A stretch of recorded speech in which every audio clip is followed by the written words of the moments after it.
Hi everyone, this is Tricky Ricky, and on Tuesday I put out my first impressions video on the bike just there, which is the new for 2020 Canyon Neuron On, and I had a pretty good response for it on YouTube, quite a steady stream of comments coming through and quite a few questions. So what I've decided to do is actually turn this into a mini vlog and kind of talk you through my updates and little tweaks that I make to the bike as I'm getting used to it. Try and cover my kind of likes and dislikes. The long-term review will follow in a few weeks, but this is the start of my mini vlog.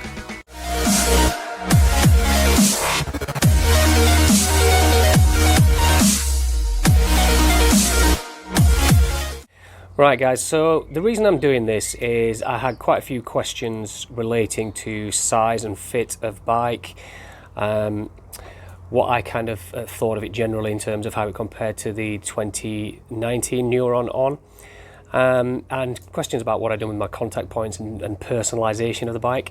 So what I'm going to cover in this is just a few questions that I've been asked that I have responded to, but I kind of think that maybe a wider audience would find it useful. It's not going to be a particularly long video, and I'm going to follow this up, as I said, with maybe a little bit of snippets of kind of updates as I go along. But let's have a look at what I've changed so far. Right guys, so if you watched the video on Tuesday, one of the things you will know that I talked about is the concern I had around the fact that Canyon had spec'd a 60mm stem on this bike, as well as the new 2020 Neuron non-e-bikes. That coupled with the fact that I've actually gone from a size medium in last year's bike to a size large in this bike, I had some concerns about how stretched out I would feel on the bike, especially with the 74.5 degree seat tube angle. So I had a decent ride on the bike yesterday, and I have decided to shorten the stem to 50mm. Now, I'm guessing this is going to be a question on quite a few different people's minds. How can you change the stem when Canyon have opted for their own bespoke internally routed handlebar and stem? So the answer is you do have to modify the stem that you're going to put on. I actually had this race face effect stem anyway knocking around, and what I've done is taken the stem that comes on the bike and kind of mimicked the design of that stem, and I've had to actually do a little cutout on the bottom of this stem. Now it's hard to show on video, so I'm going to put an image up on screen now of what I've done. I'm going to leave that on screen so you can see what I've done with it. But what I will actually do is show you the stem that I took off, which is just here.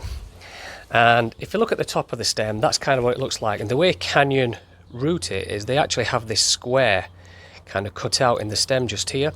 And then the cable drops out at the bottom of the handlebar through that and then into the bottom of the screen there. So all I've done is effectively mimicked that, but in more of a kind of arch form on the back of this stem. No impact on stem strength or robustness whatsoever, because I've taken such a little bit out, but it has allowed me to actually put a shorter stem on that, and inherently that made the bike feel much better and a much better fit for me. It also seemed to just kind of speed up the steering ever so slightly. So if that is a concern, just know you can do it, but it will require a little bit of modification. The other thing I did last night after my ride was I took the bespoke dropper remote that comes on this bike, and I've replaced it with my wolf tooth dropper. In actual fact, there's nothing wrong with how the bespoke Canyon dropper works, except I just don't like the shape of it under my thumb. This bit here on the one that comes on the bike is quite pointed and it's quite curved, so your thumb has a tendency to slip off it.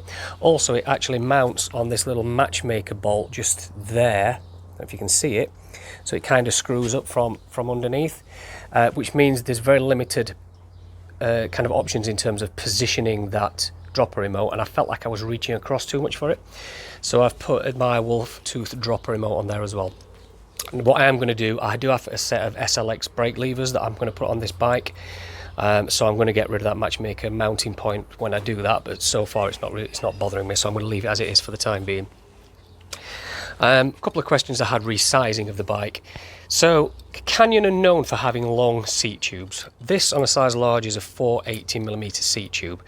Now typically when you're sizing up a bike, you want to be thinking first and foremost about effective reach, which is the measurement from the crank to the top of the head tube there. And this is a relatively short bike for a size large. It's actually 455 reach, I think it is, off the top of my head. But that puts it into the comfortable category for me. The problem with when you're sizing this bike up that I think you should be considering is your inside leg measurement. It's a 150mm dropper on a 480mm seat post, which basically means if your inside leg is shorter than, say, 84 centimeters, which is what my inside leg is, then you are going to struggle to get this bike to fit. It basically means you're going to have to buy either a shorter dropper post or an adjustable dropper post in order to get a fit. And there you're talking, if you look at something like the new Gen 3 Rainier from P&W, you're talking 180 quid, something like that. So factor that in when you're considering which size bike to buy. And actually generally across the board factor that in for Canyon bikes, because they do tend to measure up a little bit short in reach and have quite a long seat tube. So that's just the kind of mini updates that I've kind of found out I wanted to change as I've been going along. First couple of days riding this bike. More updates will follow, I'm sure. If, as before, you have any questions, please pop them in the comments. I'm more than happy to answer your questions and engage with you in a conversation. If you like this video, please give me that thumbs up. If you feel like you enjoy this content and want to subscribe, you're more than welcome, very much appreciated. And hit the bell for notifications for future content coming out. Right then guys, it's not my typical ending for a video, but I'm going to leave this one there, and I'll catch you in either the next video or the next Canyon Neuron On vlog. Cheers, see you guys.